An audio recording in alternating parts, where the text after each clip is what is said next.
हम जो सांस लेते हैं वही हमें जिंदा रखता है। लेकिन क्या आपने कभी ये सोचा है कि हवा से ऑक्सीजन हमारे ब्लड तक कैसे पहुंच जाता है? So hello friend, my name is Priya और आज हम देखेंगे breathing and exchange of gases. Breathing breathing क्या होता है? तो सांस लेना और सांस छोड़ना मींस इनहेलेशन और एक्सहेलेशन।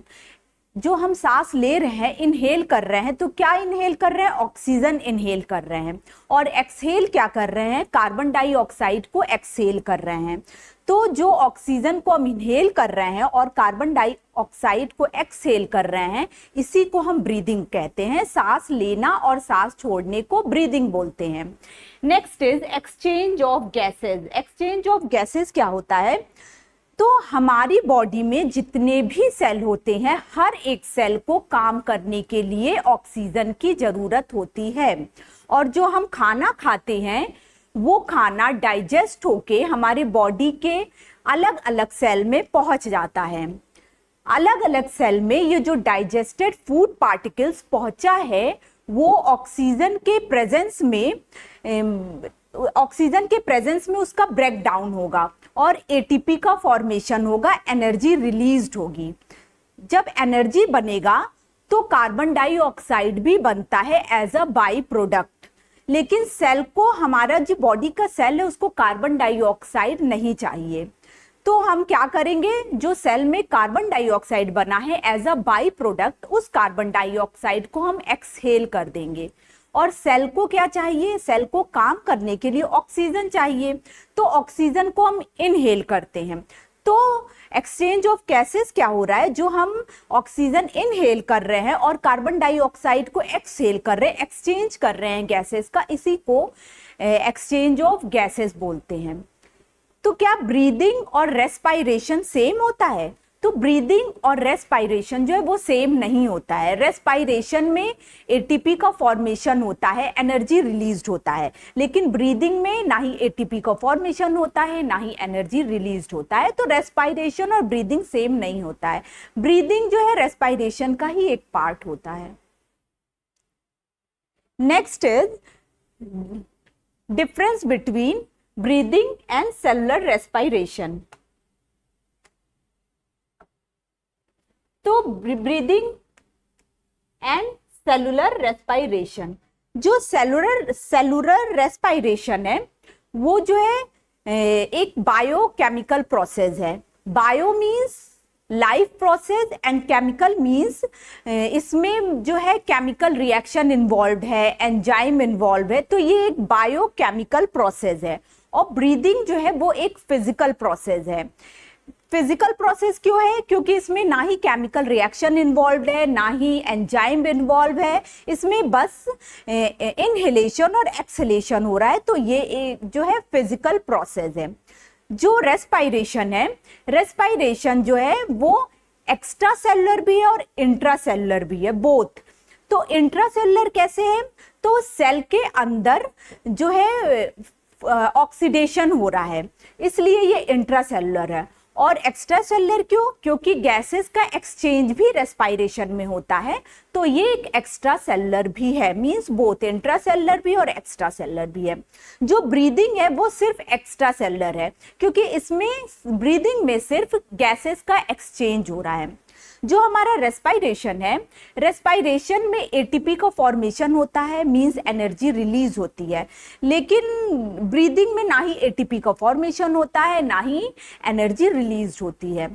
रेस्पायरेशन में एंजाइम इन्वॉल्व होता है, ब्रीदिंग में एंजाइम इन्वॉल्व नहीं होता है।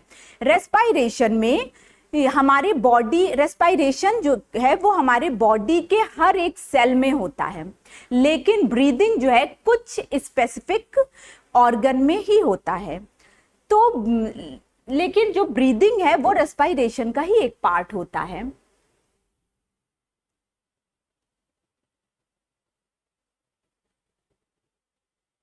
Next is human respiratory system.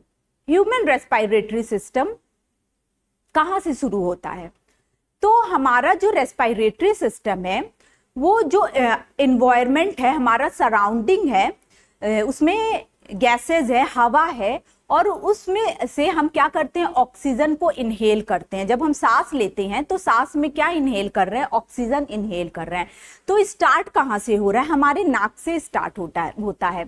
तो नाक का ये जो नॉस्ट्रिल है वहां से स्टार्ट होता है रेस्पिरेशन की प्रोसेस। नाक के नॉस्ट्रिल से हम अंदर सांस लिए। नॉस्ट्रिल क्या है, जो नाक की दो छेदें हैं उन्हें हम नॉस्ट्रिल बोलते हैं। ये नाक के छेद को हम नॉस्ट्रिल बोलते हैं।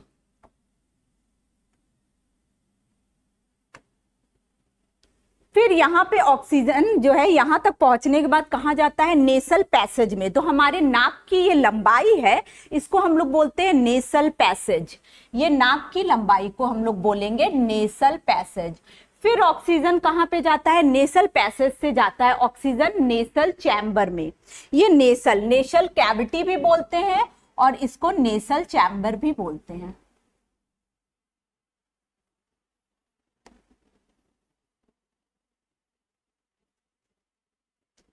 तो जो हम लोगों ने सांस लिया वो नॉस्ट्रिल से नेसल पैसेज से नेसल चैम्बर या नेसल कैविटी से जो ऑक्सीजन है वो कहां पे आया, फेरिंग्स में आया। फेरिंग्स जो है उसे कॉमन पैसेज भी बोलते हैं।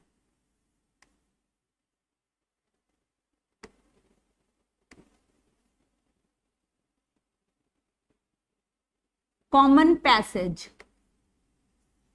पैसेज क्यों बोलते हैं, क्योंकि फेरिंग्स में फूड भी आता है और ऑक्सीजन भी आ रहा है, दोनों आ रहा है, तो इसलिए कॉमन पैसेज होता है।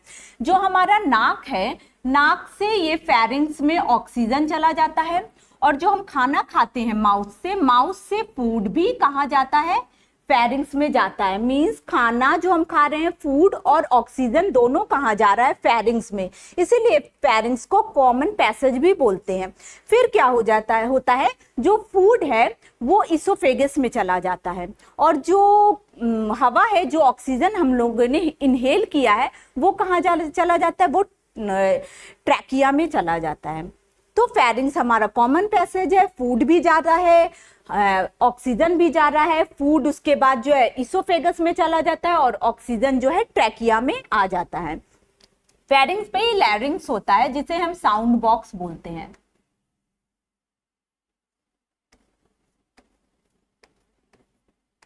ये साउंड प्रोड्यूस करता है, लैरिंग्स तो साउंड बॉक्स। तो हमारा ऑक्सीजन जो है फेरिंग्स से फिर ट्रैकिया में आ गया। ट्रैकिया को विंड पाइप भी बोलते हैं। ट्रैकिया हमारा क्या कहलाता है, विंड पाइप।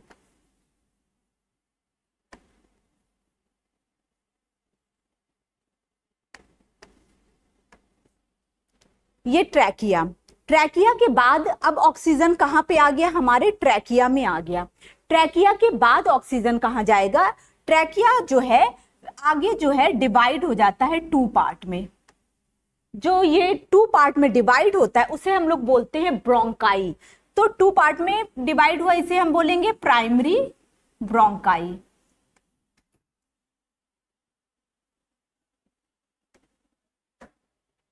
जो ये ट्रैकिया है, ट्रैकिया तक लंग्स प्रेजेंट नहीं है।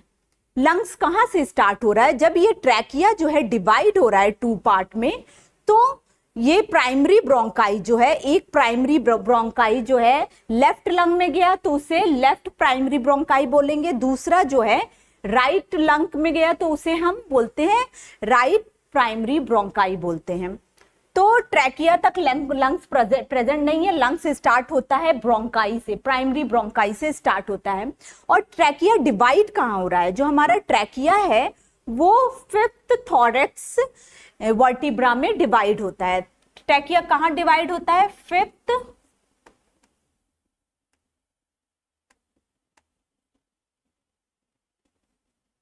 थॉरेक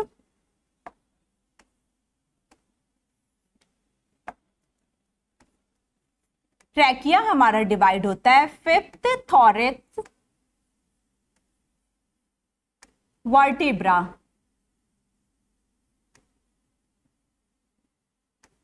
ये ट्रैकिया फिफ्थ थॉरेक्स वर्टिब्रा में डिवाइड हो जाता है। जो हमारी रीढ़ की हड्डी है, रीढ़ की हड्डी जो है 7 सर्वाइकल बोन्स होते हैं। सर्वाइकल बोन्स के बाद क्या थॉरेक्स से स्टार्ट हो जाता है।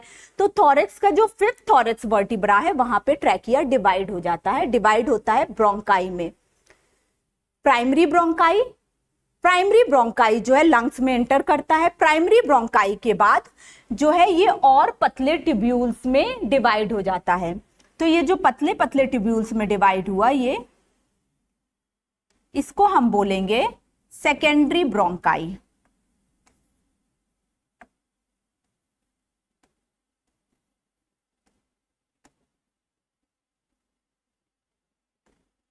फिर जो है ये और भी पतले ट्यूब्यूल्स में डिवाइड हो जाता है, फर्दर डिवाइड होता है और पतले ट्यूब्यूल्स में डिवाइड होता है, जिसे कि हम बोलते हैं टर्शरी ब्रोंकाई।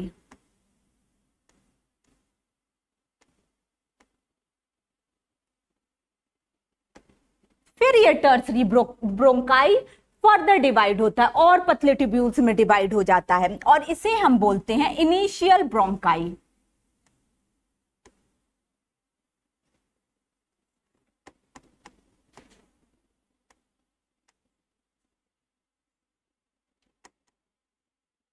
जो हमारा टर्सरी ब्रोंकाई है वो फर्दर डिवाइड हुआ और पतले ट्यूब्यूल्स में डिवाइड हो गया, और उसे हम लोग ने बोला इनिशियल ब्रोंकियोल्स।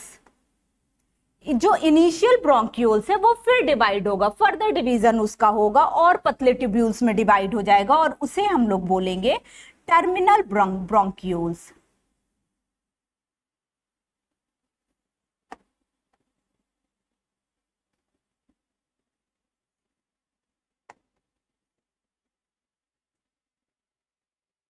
तो हम लोगों ने देखा ट्रैकिया है, ट्रैकिया जो है 2 पार्ट्स में डिवाइड हो रहा है। कहां पे डिवाइड हो रहा है? फिफ्थ थॉरेक्स वर्टिब्रा में 2 पार्ट में डिवाइड हो जा रहा है। तो एक पार्ट जो है लेफ्ट लंग में चला गया, उसे लेफ्ट प्राइमरी ब्रोंकाई बोलेंगे, और दूसरा जो है राइट लंग में चला गया, उसे राइट प्राइमरी ब्रोंकाई बोलेंगे। फिर ये जो प्राइमरी ब्रोंकाई है फर्दर डिवाइड हुआ, पतले ट्यूब्यूल्स में डिवाइड हुआ, और उसे हम बोलेंगे सेकेंडरी ब्रोंकाई। फिर सेकेंडरी ब्रोंकाई फर्दर डिवाइड होगा और पतले ट्यूब्यूल्स में डिवाइड होगा, जिसे हम टर्सरी ब्रोंकाई बोले।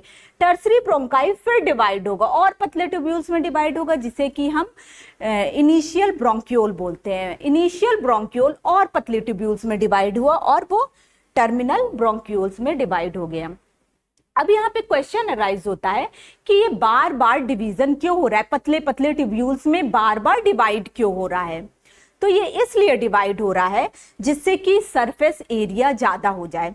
जैसे कि कोई बलून है, बलून जो है एक बड़ा बलून है और बहुत सारे छोटे छोटे बलून है, तो किसका सरफेस एरिया ज्यादा होगा? जो छोटे छोटे बलून होंगे उनका सरफेस एरिया ज्यादा होगा। इसीलिए ट्रैकिया जो है लंग्स के अंदर जाने के बाद बार बार पतले पतले ट्यूब्यूल्स में डिवाइड हो रहा है, जिससे कि इसका सरफेस एरिया ज्यादा हो जाए। फिर अब क्वेश्चन आता है कि सरफेस एरिया ज्यादा हो जाएगा तो क्या होगा? तो सरफेस एरिया ज्यादा होने से जो ऑक्सीजन का एब्जॉर्प्शन है वो ज्यादा होगा। ठीक है, मतलब कि ये इतने पतले ट्यूब्यूल्स में इसलिए डिवाइड हो रहा है जिससे कि सरफेस एरिया ज्यादा हो जाए, और सरफेस एरिया ज्यादा होने की वजह से ऑक्सीजन का एब्जॉर्प्शन ज्यादा हो जाएगा। इसलिए ये पतले पतले ट्यूब्यूल्स में बार बार डिवाइड हो रहा है। और यहाँ पे टर्मिनल ब्रोंक्यूल के बाद जो है हमारा नेक्स्ट जो है वो एल्वियोलाई आता है। एल्वियोलाई को हम फंक्शनल यूनिट ऑफ लंग्स भी बोलते हैं एल्वियोलाई में। तो ये जो ट्रैकिया है, ट्रैकिया में सी शेप्ड जो है कार्टिलेजिनियस रिंग होता है।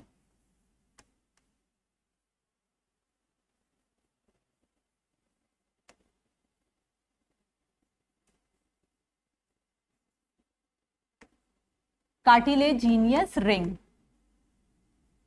ये जो हमारा ट्रैकिया है, ये जो ब्लू कलर का आपको दिख रहा है, ब्लू कलर में, ये क्या है? सी शेप्ड कार्टिलेजिनियस रिंग होता है, रिंग का होता है हमारे ट्रैकिया पे। ये क्या करता है? ट्रैकिया को कोलैप्स होने के से बचाता है।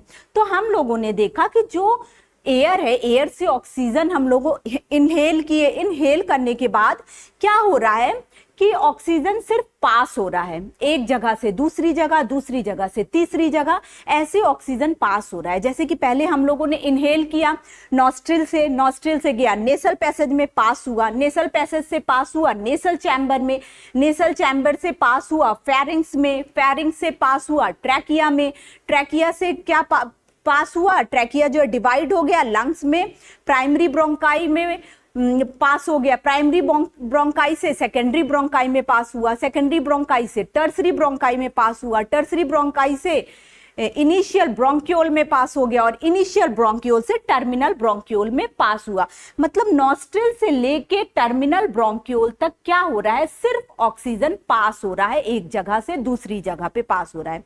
लेकिन अब टर्मिनल ब्रोंक्यूल के बाद ऑक्सीजन कहाँ पहुंच गया, हमारे एल्वोलाई में पहुंच गया। ये जो बैग लाइक स्ट्रक्चर है उसको एल्वोलाई बोलते हैं और यहाँ पे पास नहीं होगा, यहाँ पे क्या होगा, ऑक्सीजन एक्सचेंज होगा। एल्वोलाई के पास जो है ऑक्सीजन है क्योंकि हम लोगों ने सांस लिया, लास्ट में कहाँ पहुंच गया, लंग्स के अंदर जो हमारा एल्वोलाई ऑक्सीजन वहां पहुंच गया। और यहाँ पहुंचने के बाद अब जो है एक्सचेंज ऑफ गैसेस होगा। लंग्स के पास ऑक्सीजन है, वो अपना ऑक्सीजन ब्लड वेसल्स को देगा और ब्लड वेसल्स अपना कार्बन डाइऑक्साइड एल्वोलाई को दे देगा, जो हम अभी आगे डिटेल में और पढ़ेंगे। नेक्स्ट इज ये जो एक्सटर्नल नॉस्ट्रिल से nasal passage, pharynx, larynx, trachea, primary bronchi, secondary, tertiary bronchi, terminal bronchiole, यहाँ टर्मिनल ब्रोंक्यूल तक मींस नॉस्ट्रिल से लेके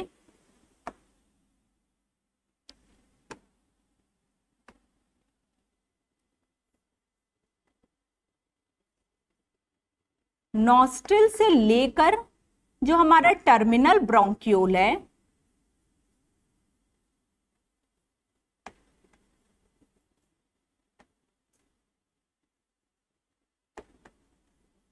नॉस्ट्रिल से टर्मिनल ब्रोंक्यूल्स तक ऑक्सीजन सिर्फ पास हो रहा है, इसलिए इसे बोलते हैं conducting part.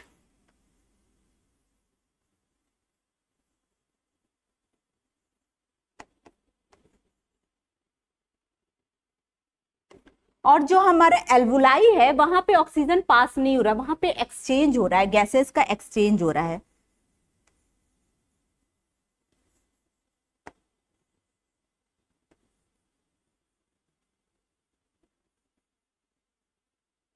Alveoli and alveolar duct जो है वहां पे गैसेस का एक्सचेंज हो रहा है, इसलिए हम इसे एक्सचेंज पार्ट बोलते हैं।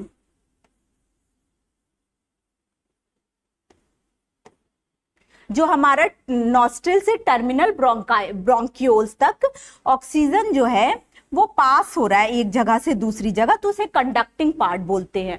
और एल्वोलाई और एल्वुलर डक्ट जो है वहां पे गैसेस का एक्सचेंज हो रहा है, किस तरह से एक्सचेंज हो रहा है वो भी हम आगे जानते हैं, उसे हम बोलते हैं एक्सचेंज पार्ट बोलेंगे। Next is alveoli. ये हमारे एल्वोलाई का पिक्चर है। एल्वोलाई जो है ऑक्सीजन जो हम लोगों ने इनहेल किया है वो ऑक्सीजन जो है वो एल्वोलाई तक आ गया है, हर जगह से पास होते होते लास्ट में कहाँ पहुंच गया है, जो हमारे लंग्स के अंदर एल्वोलाई है वहां पे ऑक्सीजन यहाँ पे प्रेजेंट है। तो अब एल्वोलाई क्या करेगा, एल्वोलाई तो एक तो पहले सरफेस प्रोवाइड करता है, सरफेस प्रोवाइड करता है जिससे कि ऑक्सीजन का ज्यादा एब्जॉर्प्शन हो, और क्या है ये एक्सचेंज अप करेगा। जो एल्वोलाई है ये एल्वोलाई है और ये जो हमारा ब्लड वेसल्स है ये एल्वोलाई है, और ये जो है नेटवर्क ऑफ कैपिलरी जो पतली पतली दिख रहे हैं ये हमारा क्या है, network of capillary blood vessels है। तो एल्वोलाई और ब्लड वेसल्स जो है वो क्लोजली कनेक्टेड होते हैं, आपस में एक दूसरे से क्लोजली कनेक्टेड होते हैं। ये जो आप लोग देख रहे हैं पिक्चर, एल्वोलाई और नेटवर्क ऑफ कैपिलरी जो ब्लड वेसल्स है वो एक दूसरे से क्लोजली कनेक्टेड है। एल्वोलाई के पास ऑक्सीजन है और ब्लड वेसल्स के पास कार्बन डाइऑक्साइड है। तो एल्वोलाई के पास ऑक्सीजन कहाँ से आया, जो हम लोगों ने इनहेल किया वो एल्वोलाई के पास आ गया। लेकिन कार्बन डाइऑक्साइड, ये ब्लड वेसल्स के पास कार्बन डाइऑक्साइड कहाँ से आया, तो ब्लड वेसल्स के पास कार्बन डाइऑक्साइड जो है हमारे सेल से आया। जो सेल है वो जो हम लोग खाना खाते हैं तो जो डाइजेस्टेड फूड पार्टिकल्स है वो सेल में जाता है और ऑक्सीजन के प्रेजेंस में सेल के अंदर जो डाइजेस्टेड फूड पार्टिकल्स है उसका ब्रेक डाउन होता है, और जब ब्रेक डाउन होता है तो एटीपी का फॉर्मेशन होता है, एनर्जी रिलीज होती है। तो जब एनर्जी बन रहा है तो कार्बन डाइऑक्साइड भी बनता है एज अ बाई प्रोडक्ट। तो सेल के पास क्या आ गया, कार्बन डाइऑक्साइड बना एज अ बाई प्रोडक्ट, लेकिन सेल को कार्बन डाइऑक्साइड नहीं चाहिए, सेल को कार्बन डाइऑक्साइड की जरूरत नहीं है। सेल को क्या चाहिए, सेल को ऑक्सीजन चाहिए, क्योंकि ऑक्सीजन जब रहेगा तभी सेल जो है अपना काम करेगा। तो अब तो सेल के पास कार्बन डाइऑक्साइड आ गया है, तो अब क्या करेगा, सेल उस कार्बन डाइऑक्साइड को बाहर निकाल देगा, और बाहर निकाल के किसको देगा, ये ब्लड वेसल्स जो है उनको दे देगा कार्बन डाइऑक्साइड, और बोलेगा कि ले आओ मेरे लिए ऑक्सीजन। तो ये जो ब्लड वेसल्स है वो कार्बन डाइऑक्साइड सेल से ले लिया, और अब वो कहां पर आएगा, जहां पर ऑक्सीजन होगा एक्सचेंज करने के लिए। तो ऑक्सीजन कहां पर है, ऑक्सीजन हमारे लंग्स का जो एल्वोलाई है वहां पर प्रेजेंट है। तो ये आ गया हमारा कार्बन डाइऑक्साइड ब्लड वेसल्स में सेल से, और यहाँ पे तो ऑक्सीजन पहले से प्रेजेंट है। अब क्या होगा, एक्सचेंज होगा। ये जो एल्वोलाई है उसके अंदर जो ऑक्सीजन है वो इस ब्लड वेसल्स को दे देगा ऑक्सीजन, और ये जो ब्लड वेसल्स के पास कार्बन डाइऑक्साइड है ये अपना कार्बन डाइऑक्साइड एल्वोलाई को दे देगा। फिर जब एल्वोलाई के पास कार्बन डाइऑक्साइड आ जाएगा तो वो कार्बन डाइऑक्साइड हम लोग इनहेल एक्सहेल कर देंगे, बाहर निकाल देंगे। इस पिक्चर में जो ये ब्लू कलर के वेसल्स, ये रेड कलर के वेसल्स दिख रहे हैं, और ये कुछ ब्लू कलर के वेसल्स हैं। तो जो ये रेड कलर के वेसल्स है मींस ये ऑक्सीजनेटेड ब्लड है, मतलब कि एक्सचेंज हो चुका है। ये रेड कलर का है, इससे ऑक्सीजन ले चुका है और इसको कार्बन डाइऑक्साइड दे चुका है। और जो हमारा ब्लू कलर का है मींस ये अभी आया है सेल से कार्बन डाइऑक्साइड लेके, इसमें कार्बन डाइऑक्साइड प्रेजेंट है, और अब ये क्या करेगा, इससे एक्सचेंज करेगा, एल्वोलाई में जो ऑक्सीजन है वो ले लेगा, ये भी रेड कलर का हो जाएगा, और अपना जो है कार्बन डाइऑक्साइड इसको दे देगा, इससे ऑक्सीजन लेगा। तो एल्वोलाई क्या कर रहा है, जो हमारा नॉस्ट्रिल से लेके जो हमारा टर्मिनल ब्रोंक्यूल है वहां तक तो सिर्फ पास होता है, लेकिन एल्वोलाई जो है एक्सचेंज कर रहा है। किससे एक्सचेंज कर रहा है, ब्लड वेसल से एक्सचेंज कर रहा है अपना ऑक्सीजन, ब्लड वेसल्स को दे दिया और ब्लड वेसल्स का खुद। अब क्या करेगा, ये जो रेड कलर का ये ऑक्सीजनेटेड जो ब्लड है, वो ब्लड जिसमें ऑक्सीजन प्रेजेंट होता है उसको ऑक्सीजनेटेड ब्लड बोलते हैं। तो ये ब्लड कहाँ जाएगा, अब ये जो है ब्लड लेके हमारे बॉडी के जितने भी सेल हैं डिफरेंट डिफरेंट टाइप्स के, सारे सेल के पास जाएगा, और सेल को क्या करेगा, ऑक्सीजन दे देगा, और वही प्रोसेस होगा, सेल से फिर कार्बन डाइऑक्साइड ले लेगा, और फिर वो कार्बन डाइऑक्साइड लेके एल्वोलाई के पास आएगा, फिर एक्सचेंज करेगा, फिर ऑक्सीजन लेके फिर सेल के पास जाएगा। ये प्रोसेस होता रहता है। तो एल्वोलाई में एक्सचेंज ऑफ गैसेस होता है, इसलिए एल्वोलाई को हम लोग क्या बोलते हैं, functional unit of lungs. Alveoli को बोलते हैं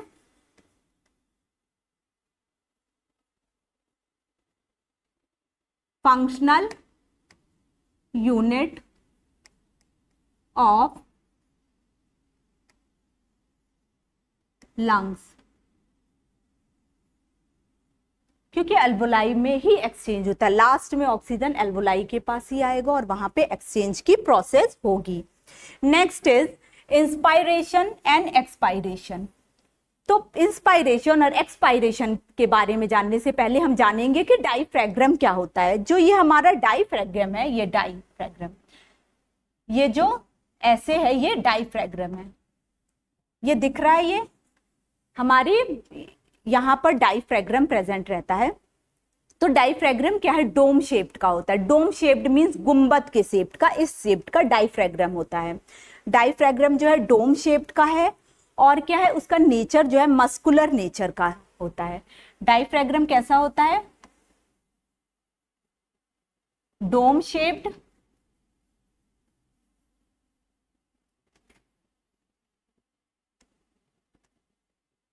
एंड मस्कुलर नेचर।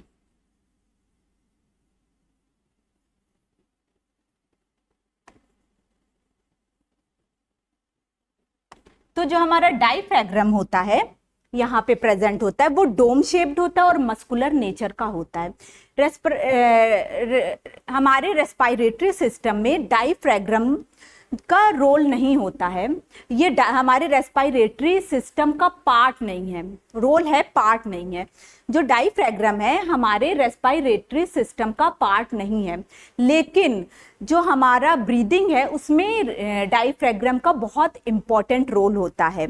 जब ये हमारा डायफ्राग्राम है वो मस्कुलर नेचर का है, मस्कुलर नेचर की होने की वजह से ये आराम से एक्सपेंड कर जाता है और कॉन्ट्रैक्ट भी कर जाता है मस्कुलर नेचर होने की वजह से। तो जब हम ऑक्सीजन इनहेल कर रहे हैं, अंदर सांस ले रहे हैं, ऑक्सीजन अंदर गया, तो क्या होता है जो हमारा ये डायफ्राग्राम है जो यहाँ प्रेजेंट है वो डोम शेप्ड का है। तो जब हम ऑक्सीजन अंदर इनहेल करेंगे तो डायफ्राग्राम जो है वो कॉन्ट्रैक्ट हो जाएगा, कॉन्ट्रैक्ट होगा मींस वो फ्लैटेंड हो जाएगा, ऐसे फ्लैट हो जाएगा। अभी ये डोम शेप्ड का है, तो जब ये फ्लैट होगा ऐसे डोम का है, डोम शेप्ड का है, फ्लैट हुआ तो क्या होगा, ऊपर लंग्स के पास स्पेस हो जाएगा ना।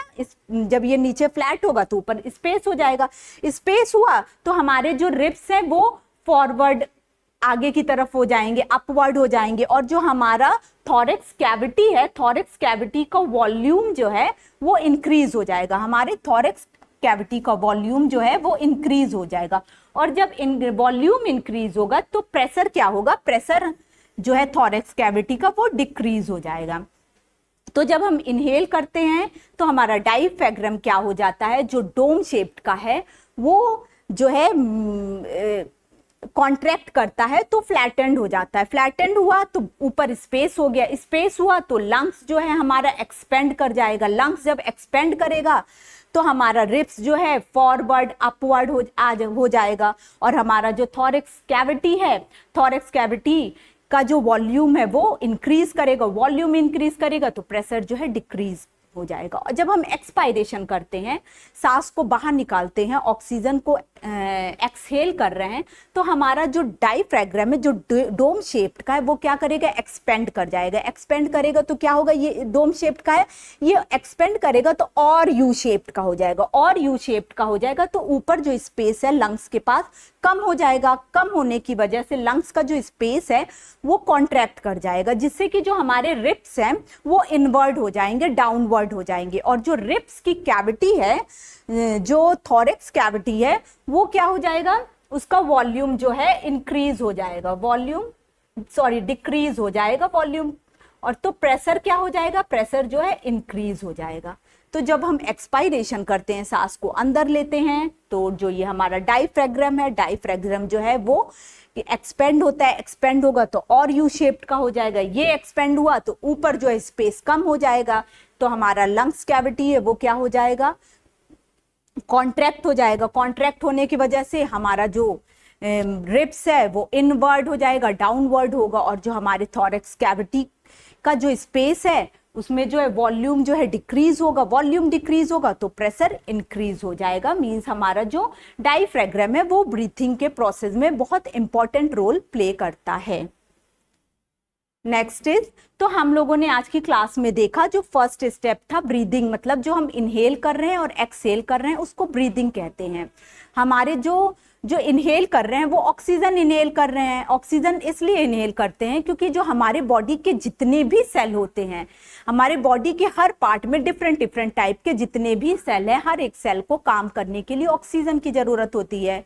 और जो हम खाना खाते हैं वो जो डाइजेस्टेड फूड पार्टिकल्स है वो भी सेल में जाता है, और सेल के प्रेजेंस में ये जो डाइजेस्टेड फूड पार्टिकल्स है उसका ब्रेकडाउन होता है, और क्या होता है, एटीपी का फॉर्मेशन होता है, एनर्जी जो है रिलीज्ड होती है, और जब एनर्जी रिलीज्ड होती है तो कार्बन डाइऑक्साइड भी रिलीज्ड होता है, और कार्बन डाइऑक्साइड सेल को नहीं चाहिए रहता है, तो सेल क्या करता है, अपना कार्बन डाइऑक्साइड जो है बाहर निकाल देता है, और किसको देता है बाहर निकाल के, ब्लड वेसल्स को कार्बन डाइऑक्साइड दे देता है। ब्लड वेसल्स जो है कार्बन डाइऑक्साइड को ले लेता है सेल से, और वो लेके कहाँ जाता है, जो हमारे लंग्स के अंदर एल्वोलाई है वहां पे जाता है, क्योंकि एल्वोलाई के पास ऑक्सीजन प्रेजेंट है। फिर ऑक्सीजन जो है से एक्सचेंज करते हैं, एल्वोलाई से ऑक्सीजन ले लेता है और ब्लड वेसल्स अपना कार्बन डाइऑक्साइड दे देता है, और जो एल्वोलाई के पास कार्बन डाइऑक्साइड आ गया तो वो हम एक्सहेल कर देते हैं, बाहर निकाल देते हैं। एल्वोलाई को जो है हम लोग फंक्शनल यूनिट ऑफ लंग्स कह रहे हैं। क्यों कहते हैं? क्योंकि नॉस्ट्रिल से लेके पूरा टर्मिनल ब्रोंक्यूल्स तक जो है सिर्फ ऑक्सीजन पास होता है एक जगह से दूसरी जगह। Nostril, nasal passage, nasal chamber, pharynx, trachea, primary bronchi, secondary bronchi, tertiary bronchi, initial bronchiole, terminal bronchiole तक सिर्फ पास होता है, और एल्वुलाई में आकर जो है वो हमारा गैसेस का एक्सचेंज होता है। सो आई होप कि आप लोगों को breathing, exchange of gases, alveoli, lungs, diaphragm, ये सब चीज अच्छे से समझ आ गया होगा। सो मिलते हैं नेक्स्ट क्लास में। Thank you.